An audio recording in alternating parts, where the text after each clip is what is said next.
Something is reaching out through our technology. One thing we are certain of is that that wasn't there.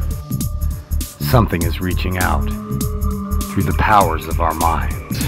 She wants to talk now. A door is opening, and we're going through it.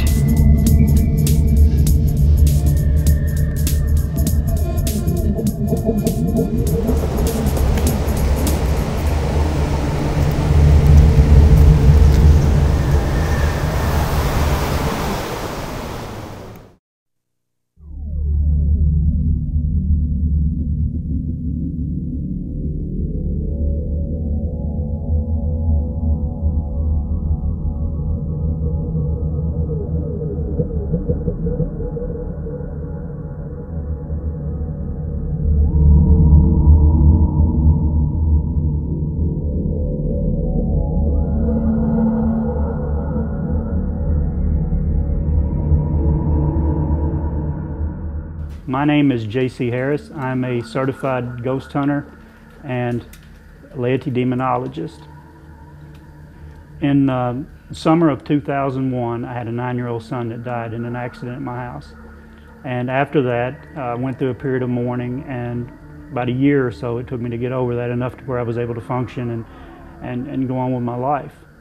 At that time, I decided that I needed to, even though I was a Christian and believed in the afterlife, I needed to reaffirm that in fact that I would see my son again, and then in fact that there was life after death. That's what prompted me to get into the paranormal field. The demonology thing came a little bit later.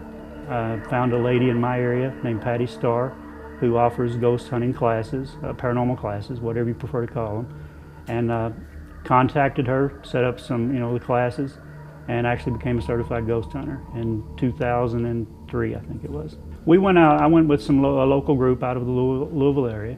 We went to several businesses, went to some public places and started doing private residence, and we got some decent activity. Normally it would be EVPs, they would be interactive, they would, we would ask questions and they would answer back with, question or answers that made sense, to the question that we had asked. And eventually we started getting into more and more serious, or more and more, I guess serious would be the best word, cases. And what I found along the way, that if I would provoke or antagonize some of these spirits, I could get better activity, which is definitely not the right way to go, and I'll tell you a little bit later what happened and why I say that. We went to a case in 2007. This was last year. It was a fairly well-known cemetery in the area that I live, about 30 miles from my house, which is in Bardstown, Kentucky. This cemetery had been the scene, or supposedly was a scene, of multiple satanic rituals, animal sacrifices, that type of thing. And we went in one night, me and my group, and I decided I would use the dowsing rods and also use the antagonizing. And what actually happened was, when I used the dowsing rods and by provoking these entities, I opened myself up.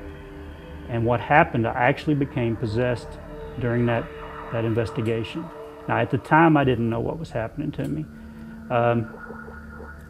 And my friends around me, the good thing in my circumstance was the people that I was around were in the paranormal field, and they knew signs and knew things to look for, even though I couldn't see them in myself. First thing they started noticing was that my personality started changing. Not that I'm not moody anyway, but it was to the point they knew that there was something wrong. My family started noticing things, and my physical demeanor started changing. My look started changing. I lost about 30 pounds in 2.5 weeks. Wasn't trying to. Didn't even realize it. Got very pale. My face changed. Shortly after that, we went to a very well-known house in Atchison, Kansas. And there again, I used the dowsing rods and used provoking as a way to get more proof, or better proof. At exactly midnight, in the upstairs bedroom, I was physically picked up, slammed against the wall, and knocked out. I later found out I had a severe concussion and a dislocated shoulder. The people I was with, the investigating group, they carried me down the stairs, took care of me for the night. I made it home. On the way home, we were traveling, somebody else was driving. I obviously wasn't in no shape to drive, having just received a concussion about 20 hours earlier. I noticed a burning in my arm. When I pulled my sleeve up, I had just a stream of blood running down my arm. And what had happened is scratches, my arm had just become scratched. And the same thing had happened in the house at Sally's house. I had scratches across my chest. And there for a period of several weeks, actually months, I would just be with people by myself, and you could just watch just the cuts start opening up and the blood start coming out. And the thing was, the cuts were always in multiples of 3. It was never not one scratch, not 4 scratches, but always multiples of 3. That's when I started getting worried. When I started seeing the physical attacks and the physical things happening to me, that's when I realized that maybe there was something to this thing about being possessed. I actually went on an investigation, and it's a Civil War fort right outside of Louisville. And during the investigation, we were dowsing, and I had a crowd around us. It was a public investigation. We had, people could pay to go, and we were doing, proceeds were going to the benefit of the park or the fort. And while I was dowsing, some of the people in the crowd noticed the smell. It said it smelled like skin burning. And then I felt something on my chest burning, and I pulled my shirt down. I'm probably messing the mic up. But anyway, the crucifix I was wearing actually burned into my skin. You can still see the scars. Burned in a couple of places, you can still see the imprint of the crucifix itself. That's when I decided, yeah, I've got to get help. What I didn't realize was the people in my group had already been in contact with the Catholic Church, and they hooked me up with some really good people. They kind of fast-tracked me, got me through all my testing and everything, and actually had an archbishop, Catholic archbishop, run a series of tests on me for confirmation. And shortly thereafter, he came to my house and performed a full rite of exorcism.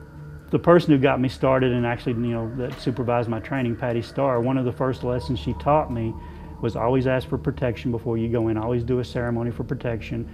Ask for the white light of love and peace and protection to surround you. Pray to whatever being that you believe in, God, Buddha, whatever it is, as long as it's a good entity.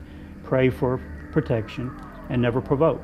I broke both of those rules in the hopes of getting a better phenomenon as evidence, better evidence, and I did. So after all this happened to me and the exorcism was performed, that's when I reassessed all my values and the techniques, as you said, that I used to perform my investigations. I stopped all the provoking and started doing all the protection, doing the prayers going in, the closing prayers going out, started working with the Catholic Church, and went through their training and actually became a laity demonologist, which means, for those of you that don't know, means non-ordained. I'm not an ordained minister through the Catholic Church, so I can't become an exorcist or a ordained demonologist, so I'm a laity demonologist. Layman, basically, is what it means. So, and now what I do is I go around and I teach other groups and work with people that have opened up the doors that I did, and I try to help them close these doors and try to help them find the peace that I have.